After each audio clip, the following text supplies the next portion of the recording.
I'm hearing some comments about our new setup. Remember, it is an experiment. Are we ready, Karina?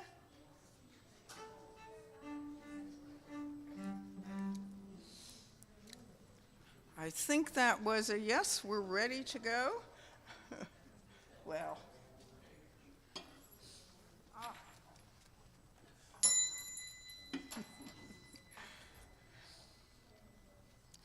Good morning. Welcome to the Treasure Coast Unitarian Universalist Congregation in Stuart, Florida. Today is September 22nd, 2024. My name is Janet Grote, and I'm your worship associate today. We are a welcoming congregation. We welcome people of all gender identities, ethnicities, ages, and backgrounds. We are on YouTube, too. To be put on our email list or to find out more information about us, go to our website, tcuuc.org. Note the email link to request the online newsletter. Please silence your cell phones. Visitors, if you are comfortable, please step up to the microphone and introduce yourself. Aha. She got brave. Hello, everyone. I've actually been here probably about 5 or 6 times. I'm just very sporadic. So every time I come, it's like, oh, you're a visitor. Yeah. I need to be more consistent in life in general. But my name is Abby. It's my daughter, Arden, and I brought my friend, Vanessa, too. And my one girlfriend who is not here, I told her originally about it probably a year or 2 ago, but she's been coming the last few weeks, so yeah. That was Jen. Jen, my friend Jen. Yeah. Yeah. So, yeah. Thanks for having us. Welcome. Good morning. My name is Barry McLaughlin. I'm here with my wife. We've attended some of the summer services that were over across the way. We are living in Hope Sound now. We've been there since 2013. We were married by a UU minister when we attended churches in Massachusetts, but we live here in Florida since 2013. Again, we're happy to be here, and it's great to see everybody smiling. Thank you.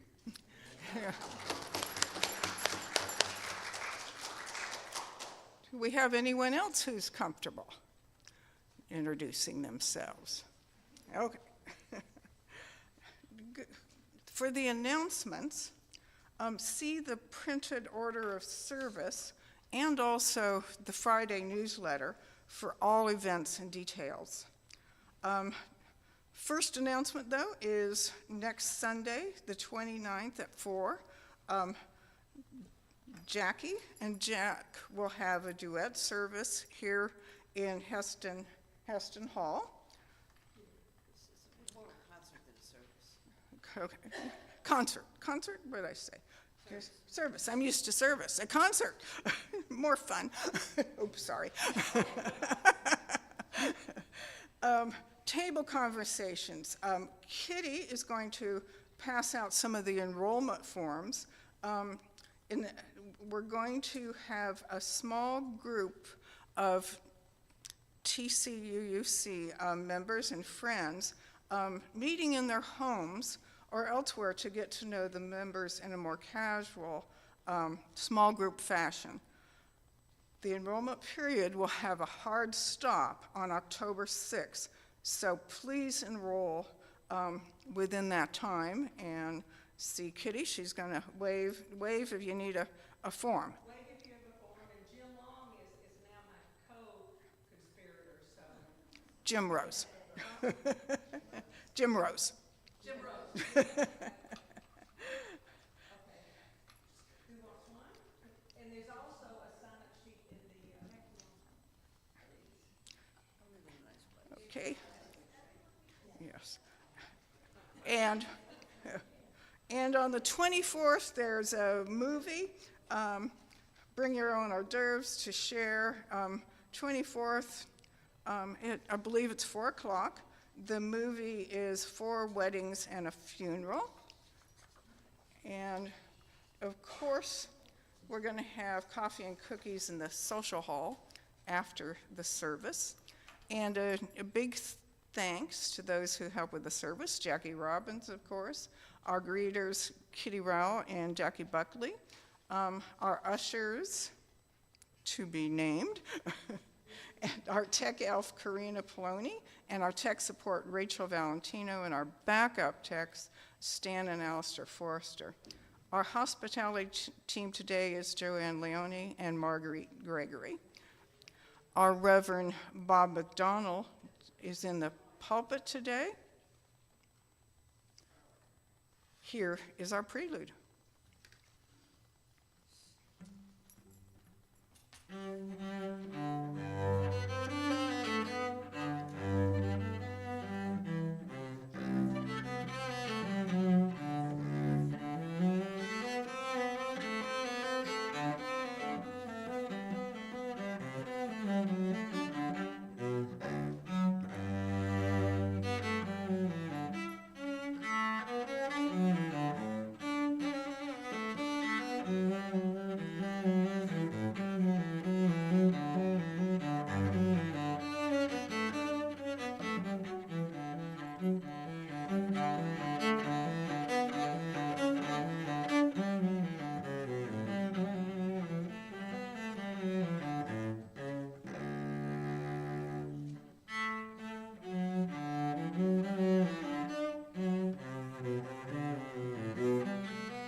Thank you, Jackie. We're going to light our chalice. This is by Lisa Garcia Sampson.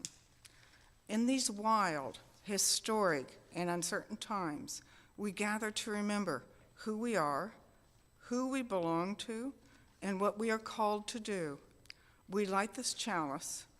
We kindle the spirit of the great turning, the movement for justice, alive in this nation today. May we feel it in our bones, and in the stillness of this hour, we may sense it calling our name.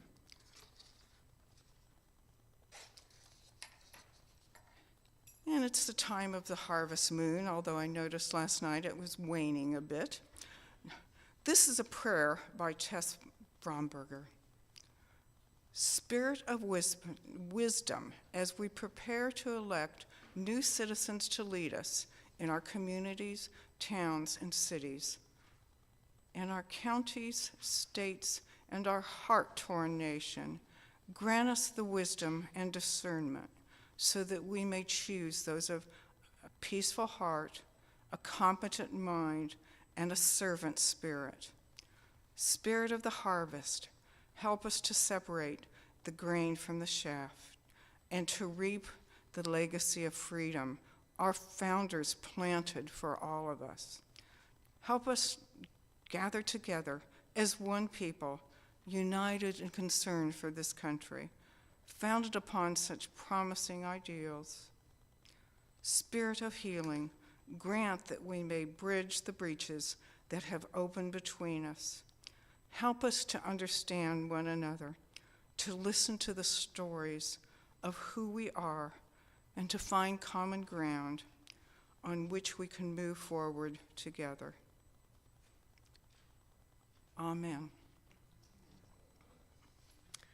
Our first hymn is going to be Morning has broken three verses, page 38. Stand if you're comfortable.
Our affirmation. Let us recite our affirmation, speaking the first verse and singing the second. This is in the order of service if you need the words. Love is the spirit of this church, and service is its law. This is our great covenant, to dwell together in peace, to seek the truth in love, and to help one another.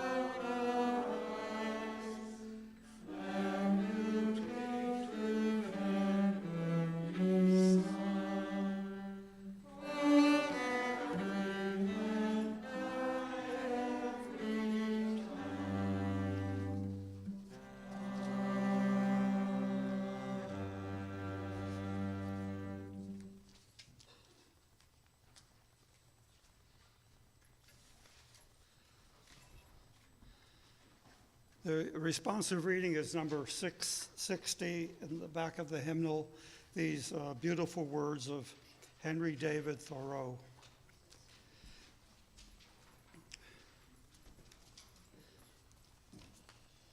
Why should we live in such a hurry and waste of life?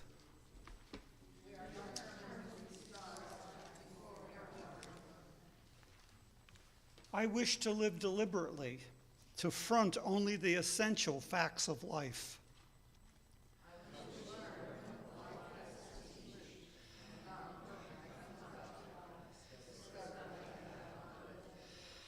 I do not wish to live what is not life.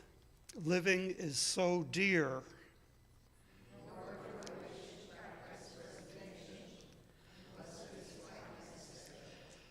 I wish to live deep and suck out all the marrow of life.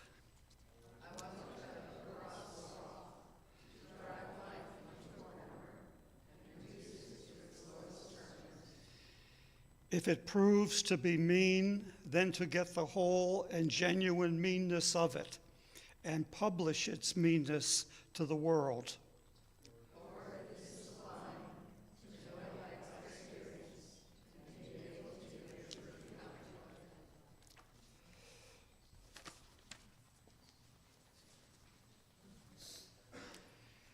And now our matters of joy, sorrow, concern, we invite you to share yours, hoping that as you do, you know you are heard and supported.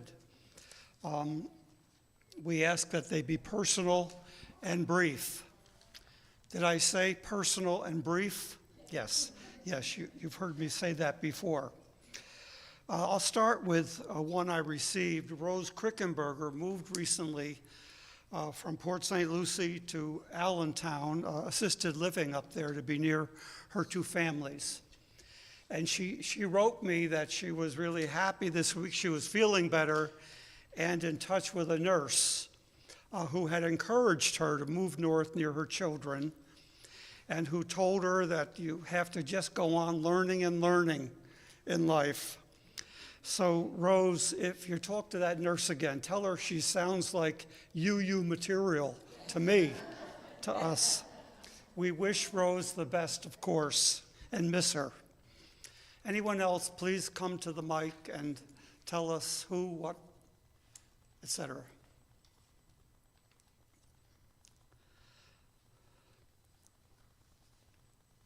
I have multiple joys. I'm Pat Bird, and I overslept this morning. Normally, that would be my seat. A joy happened as I pulled in the parking lot. I got the last parking place. Think about it. And if any of you are abundantly blessed with the material goods of this world, please pay to expand our parking lot. The other joy is that I leave Thursday for a rather long trip up to the Northeast. But I'd be spending most of my time with a former familiar person from this church, Linda Harris, widow of the late, great George Harris, best friend of Moi. On my way, I'm going to stop and visit Marcy Pitkin. On my way up and on my way back, I am going to stop and visit the recently mentioned Rose Krickenberger. So. Great. Anyone else? I just want to mention that the side lawn over here has been hardened for parking. When they put the lawn in, they put gravel underneath it so you won't sink in. I have a sorrow. Many of you have been noticing that I haven't been around lately, and there's a good reason for that. I pulled a muscle in my back, and I can't walk or sit for more than, say, 15 or 20 minutes. And for that reason, I'm not going to be doing the Adventure Club for the near future. When I get back to normal, I will start it up again. Hope it's better, Fred.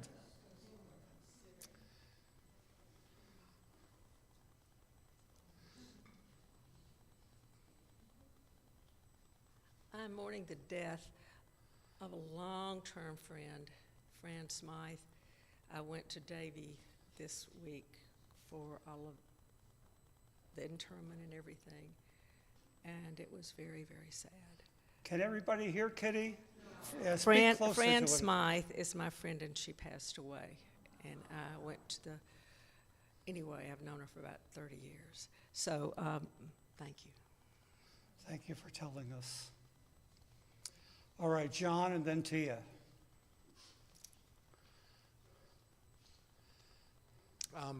Tomorrow, I'm John Morn. Tomorrow I'll be in Quebec, hopefully looking at leaves, albeit what they call a peeper. That's what it's true. And then we're going to get on a cruise to New York. So we're looking forward to being with friends. I have another joy, and that is that I discovered a new singer-songwriter. She's all of 89. Her name is Peggy Seeger. Might sound familiar. I don't know if you've heard her before. The reason I discovered her was because Rhiannon Giddens did a song of hers called How I Long for Peace with a bunch of other people. And this is from Peggy Seeger's album of 2021, which she released when she was 86. She's Pete's sister. She's Pete's sister, and she's amazing. I recommend her. hopefully we'll hear that song in the church sometime. Thanks. Good.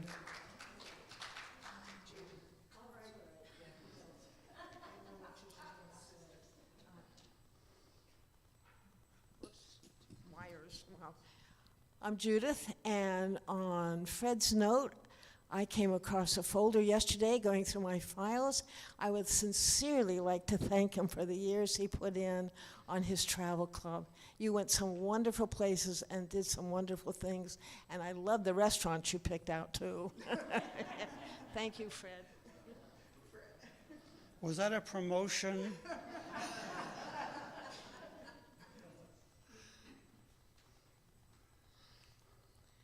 Hi, I'm Tia Breeding. I am Judith's sister, for those of you who don't know. And a joy is that 2 weeks from today, we're going to be in Albuquerque visiting with our other sister.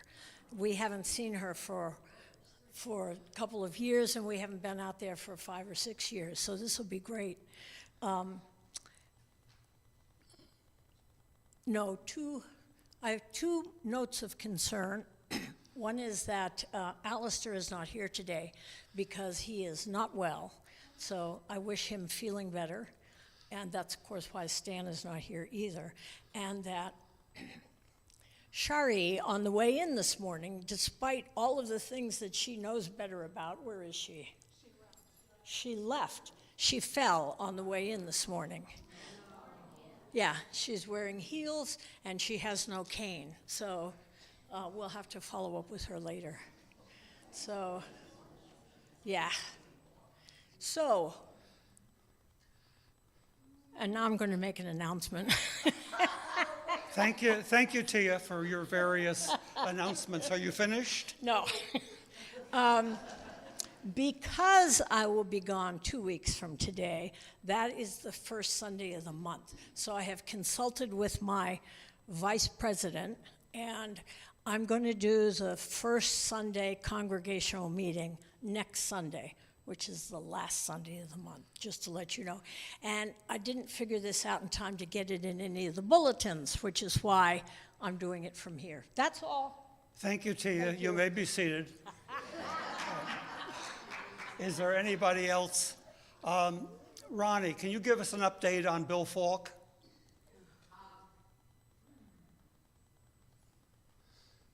Bill turns a big birthday on Saturday.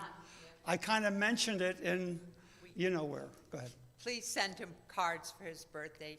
He's doing okay, but he's in a wheelchair, and it's very hard for him and Geraldine their life has really changed a lot. It makes a big difference when you can't get out. So cards and calls would probably be loved by him. You can call his cell phone number so you speak to him. To their address, you'd get it off. We'll get the address out. We'll get the address. Yeah. Anyone else? We move a stone for, I guess you've already moved, well, we move a stone for people we don't say out loud, but we all have people that we don't say out loud that we care and worry about, not to mention the world and places in the world. OMG.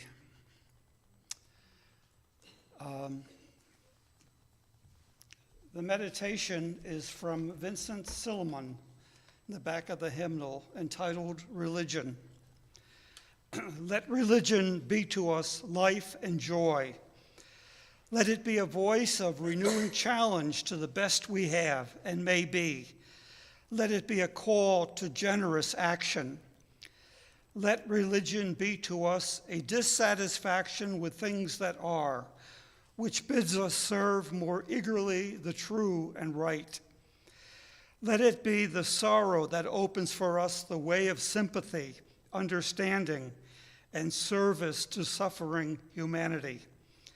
Let religion be to us the wonder and lure of that which is only partly known and understood, an eye that glories in nature's majesty and beauty, and a heart that rejoices in deeds of kindness and of courage. Let religion be to us security and serenity because of its truth and beauty, and because of the enduring worth and power of the loyalties which it engenders. Let it be to us hope and purpose and a discovering of opportunities to express our best through daily tasks. Religion uniting us with all that is admirable in human beings everywhere, holding before our eyes a prospect of a better life for humankind, which each may help to make actual. Vincent Silliman. And now moments of silence.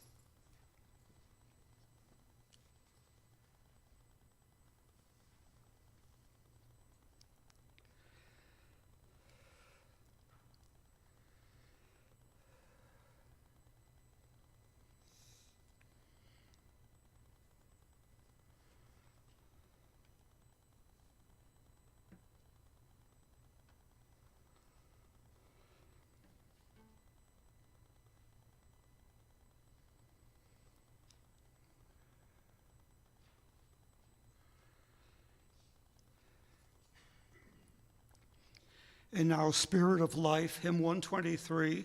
The words are in the bulletin as well as in the hymnal. We hum it once, and then we sing it once, either sitting or standing, whichever you prefer.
And now, our time of your receiving your offering. We say almost every week that we hope you experience generosity here, and we need to experience your generosity so we all go on. Thank you. Now I have two volunteer ushers. Thank you.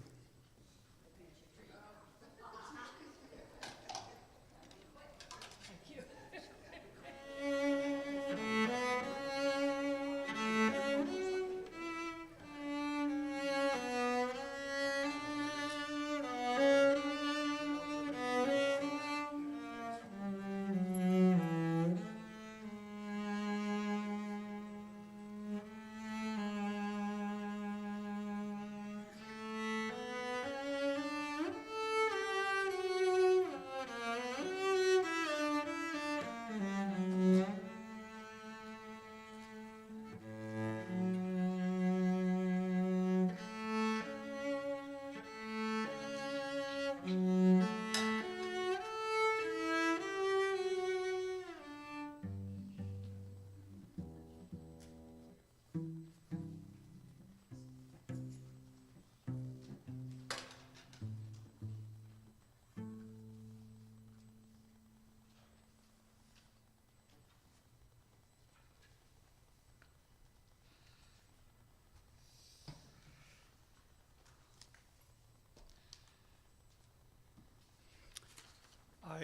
want to mention before the sermon, I've put a sign-up form out back for anyone interested. I'm wondering if we have men who want to have a midweek sharing group here in person, maybe 5 to 10 at the most. By a sharing group, I mean letting each other know how and when and where we find inner strength and sharing that with each other. So sign up if you're interested in possibly what days you could, and we'll see if we have a small group to begin that. I've also converted my coffee can, which I have used in the past for gathering sermon ideas. I'll be doing that again soon. I've converted that into a receptacle to receive your suggestions and critiques about our summer series in the other room. This past couple of months, we actually had 2 months in a format kind of like this, a semicircle in the Heston Hall. And I'd like your thoughts about how that was, what you would do differently. You can even criticize if you want. I know I need to tell you that. Along that line, on that pad, on that form, you might also put how you like this format, because I got the idea in there. I thought we were more interactive and less like a class looking to the teacher up front. So this is a trial and error thing. I told Janet that if a lot of you don't like it, I'm going to say it was her idea, and we'll go back to some other formation. But I like the energy of the interactiveness of the other, so I wanted to try it in here. So this is a trial. I want to also mention a bit how sermons come about, and I'll try to be brief about this. I get an idea, and I hope it'll come to a gathering thought for about 15 or 20 minutes. I often have no idea where it will end. So when I got the idea of politics and religion, I thought, well, what more natural area of whatever thought I can bring to it. Then the farther I got into it, I had to remind myself the age-old formulation: you hope for inspiration, you certainly experience perspiration, and by the end of the writing, you may be feeling a sense of desperation. But somehow a sermon is hatched, and I felt more rambling about this than I usually do, and you may too, but you've known me a long time, so that's the way it is. So in other words, you have a concept of a plan. A concept of a sermon. You've heard of the old joke about Florida's unusual seasons. You know, we've just turned into autumn, I believe. But Florida is known for its own seasons. Hurricane season, love bug season. I don't know when that is, but I guess you know when you see those little coupling critters who you have to use your wipers on to try to distract. And snowbird season. Have I missed any? Anyway, I thought of that 2 weeks ago when we had a visitor here from Maryland. I think she said her name was Diane, from either Baltimore or Annapolis. Yeah, so the UU there. So I said to her after the service, well, that UU must be much larger than ours. And she said that it tends to grow when there's an election. Does that mean UU congregations have an election season as well? More worrisome to me, could that mean the new people we are seeing are here for that reason and season? I have to hope not. Politics and political have come to suggest partisan and partisanship and choosing sides. But politics and political began as our public life, what we have in common, our life in community. The root word polis meant city, or the Greek city-state. Polis, politics, political, meant our public life, how we live in community, and how our community serves our needs and the needs of all, and whether it does. It used to be something we could talk about and enjoyed talking about and wanted to debate, even in public, and placard about. That's what political discussion should be about. What we have in common, what we care about in our public life, what we would like to see different in our public life together. But today it has been changed to partisan, and partisan has more the odor of my needs. You look after you, and I will look after me. We and the community seem to be missing. In the American colonies, the Unitarian denomination was a larger and more prominent presence. When we say the Addams family, it's not comedy, but two of the early presidents, number 2, John and Abigail Adams, and number 6, John Quincy Adams. Does anybody remember the name of his wife? Mrs., did you say? Mrs. Adams. They, are you trying to offer it?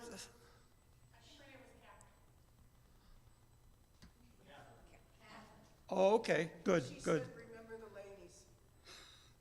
That was Abigail. That was Abigail? Oh. Yeah, that was the first one. So anyway, those Adamses and Jefferson, incidentally, was kind of Unitarian in spirit. He rewrote the Bible to edit out the miraculous about Jesus. The Jefferson Bible was a thin reed. What other president would dare to have his name attached to the Bible? Never mind. Anyway, the Adams and Jefferson and other founders knew established religion was deadly and had deprived people of the freedom to choose in a number of areas of life. Politics and religion were a troubled marriage from colonial days to the young states to the present states. Forrest Church, the late prominent UU minister and author, wrote this, "So help me God, the founding fathers and the first great battle over church and state, not the last great battle," I hasten to add just a little bit of some of the lines. Today's fight over the divide between church and state, or the lack thereof, is not the first or the fiercest in our history. In a revelatory book at the birth of our nation, Forrest Church recreates our first great culture war, a tumultuous yet nearly forgotten conflict that raged from George Washington's presidency to James Monroe's. Would we be a nation under God or with liberty and justice for all? Religion was the most divisive issue in the nation's early presidential elections. So glad that has gone away, right? Adams blamed his defeat in 1800. Remember, he was beaten by Jefferson as Adams ran for re-election. He blamed his defeat on his proclamation of a national Christian fast day, which led to riots in the street. With the Bible and the Declaration of Independence competing for American affections, the 4th of July itself became a battleground. And then just a few of the lines. Only one group contributed as much vitriol to the new republic's political engine, vitriol poison, and that group, the American clergy. Well, that's comforting. In that time, the word Jacobin, is that how you say it, Jacobin? Jacobin? It was actually kind of a terrorist from the French Revolution, or what they were called. It was what today I think we would call one of the parties, I won't say which, it starts with a capital D, Jacobin, one of those. The Federalists, those were the opposing group. The Federalist preachers' overarching concern was the threat democracy posed to authority. So the Federalists wanted to limit the vote to the fewest possible gentlemen, white gentlemen, I should say. Anyway, I guess that's enough from. If you want to borrow this, you can, but it's a fascinating read. He actually concludes that religion and politics learned to go their separate ways in America. Is that true? I hope so. I hope so. How do we define religion? Define religion. I like the way a few philosophers define it, and I mention it from here over and over again. Bertrand Russell, British philosopher, scientist, and lord. That's the political House of Lords, not the Lord. Russell began his autobiography with a preface I've read here often. It's entitled, What I Have Lived For. What I Have Lived For. So we could all say, I think, our religion really is what we have lived for, what we made our goals in life. Russell wrote, he searched for knowledge and for truth, and he found a little. He searched for love, and in the end, he found enough. Knowledge and love lifted him high as if to the heavens, but he also sought compassion, and there was never enough for a world of need, and that brought him back to earth. So I think while he was an agnostic or an atheist, reading him a little, I think he defined religion as what we live for. That makes sense. Another philosophy of Russell's era was Alfred North Whitehead.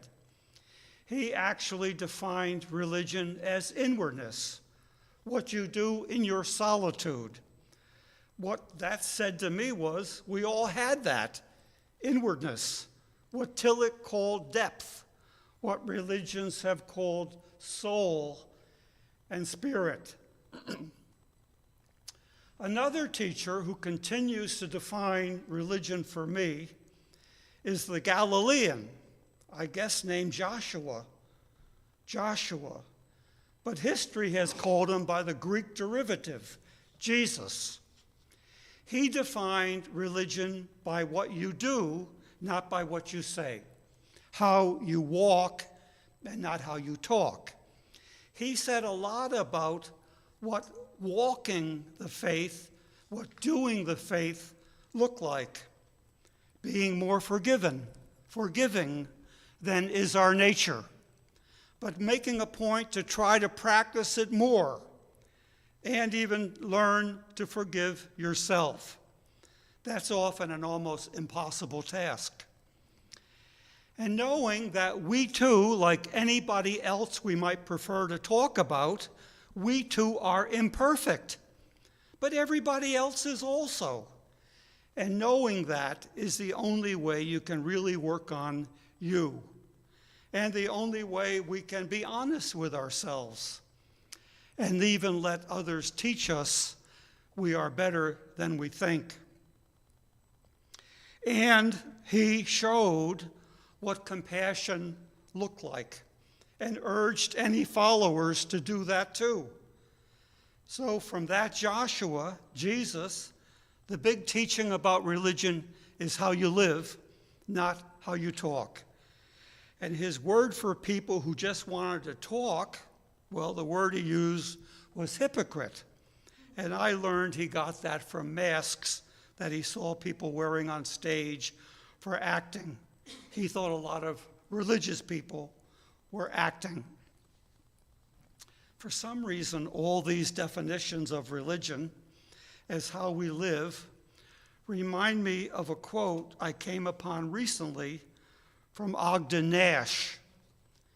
If you're having a disagreement with someone and you're wrong, just apologize. And if you're right, just shut up. That's Ogden Nash.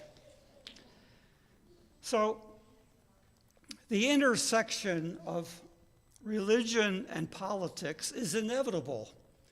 They both are about what we value, how we prioritize our own needs and wants, and what we make of or ignore of the needs and wants of others. The troubled and troubling marriage of religion and politics goes way back. The Hebrew Psalter has been a treasury of inspiration. I lift up my eyes to the hills. God is our refuge and strength. The Lord is my shepherd, my guide. I used to tell confirmation classes, usually 8th graders, to pick a psalm, any psalm, and memorize it, until one of my class darlings found a psalm with 2 verses, Psalm 117, 2 verses. Then I gave them a choice of 10. I told them they were good for guidance. We all need guidance. But when I studied the Psalms, I discovered that many were written as celebrations of the Israelite monarchy. Now, most of us haven't heard about the Israelite monarchy. It hasn't been around for a long time.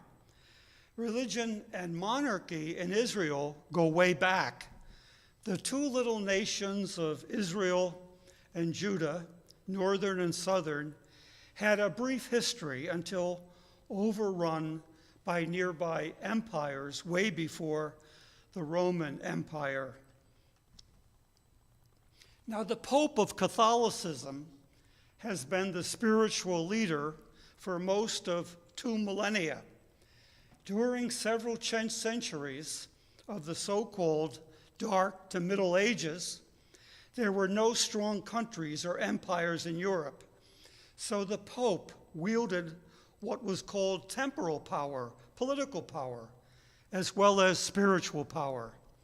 The reason the monk Martin Luther could question practices of the Roman leader and not be hauled into and silenced by church courts was Luther found the protection of German princes with armies. Once that happened, Protestants found protection in many parts of Europe and said no more taxes and tithes to the Roman pontiff. And entire countries became hostile to Catholicism because it didn't seem about spirituality at all. England developed a national church, Anglican, and called the king the spiritual head of the country. Ah, Henry VIII. And those poor women who tried to give him an heir. America began with colonists who wanted religious freedom, but the Puritans soon inspired more refugees to seek other colonies where they could be free from the Puritans. Abolition and slavery tore apart denominations before they tore apart the nation in the Civil War. The Methodist denomination broke into 3 pro and con slavery denominations before the Civil War, but they reunited in 1938. I think that's almost 70 years after the Civil War. Now, this is really a digression, but sometimes I can't help myself. I have to tell the story of the great black athletes who defeated the world in their sport, but couldn't budge racism in the country they represented. Joe Louis won the World Boxing Championship against the German Max Schmeling in 1938. I'm sure you remember Schmeling defeated Louis in 36, and then Louis defeated Schmeling for the title in 38. Schmeling was shunned by the Nazis he had to go back to and disappointed. But he went back to fame and fortune across Europe, winning national championships. Louis came home not to fame and fortune. He and the German remained fast friends, and Schmeling gave money to Louis's health care near his end. I like the story of the 1936 Olympics in Berlin because my late mother-in-law was an accomplished runner and had hopes for that Olympics, but an injury kept her out of it. PBS recently carried the story of Jesse Owens and showed how he won the Olympics in Berlin, came home in a moment of pride, but couldn't find work. He raced against horses to support his family. Not racehorses, he raced against horses because he couldn't find work to support his family. Dignity out in the world, indignity back home. Pardon my digression. Those all especially interest me because my late mother-in-law knew Schmeling and the runners Owens beat. Religion and politics have produced a heinous offshoot called white Christian nationalism. Now, when we started talking about this months ago, we were afraid people wouldn't know about it. But people have learned about it, and hopefully it's a motivating factor as we get closer to the election. I would be less fearful of it and less fearful for our future if we heard prominent Catholic and Protestant leaders condemn it. We can only hope and pray, and what else? Vote, yes, vote. Separation of church and state protects each from the other. Those founders were wise to see what the religious wars in Europe brought about. They crafted a better way. We are still learning how hard we have to fight to keep it. Can you believe it? I can't believe that we're even talking about this in 2024. But it seems like we have to, and we know what we have to do. All right, the hymn is 94.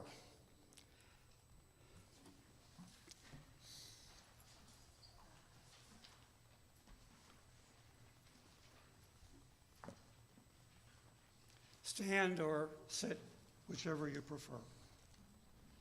Full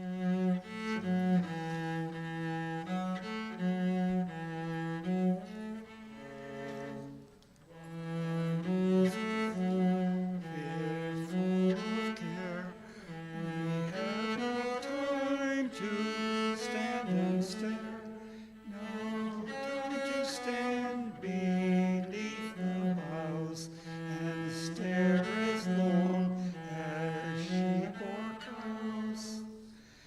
No time to see when woods we pass, where squirrels hide their nuts in grass.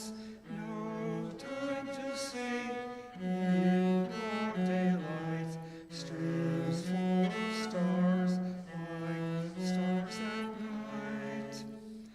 No time to turn at beauty's glance and watch her feet, how they can dance. A poor life this, if full of care. We have no time to stop and stare. Yes, please be seated. Now, I love that one.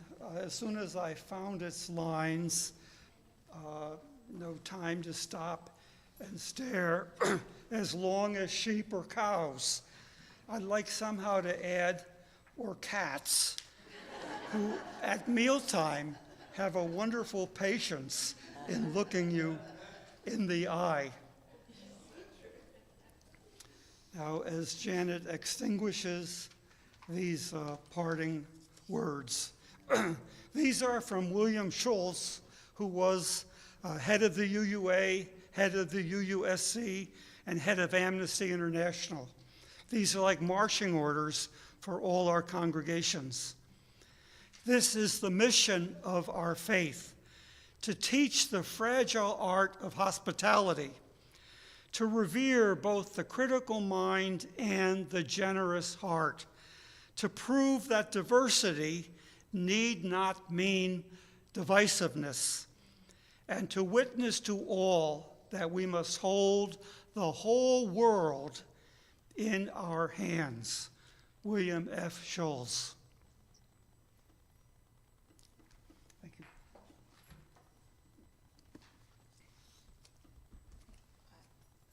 I was going to play something kind of chipper as a recessional. Can you hear me?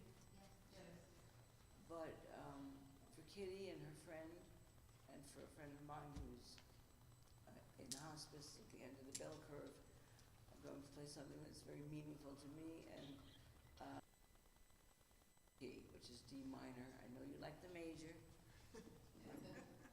There may be resurrection, but this is D minor and holds the heart close. It is the prelude to suite number 2, the solo cello suites in D minor.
Now we have food and fellowship in the other room, so please stay and join us.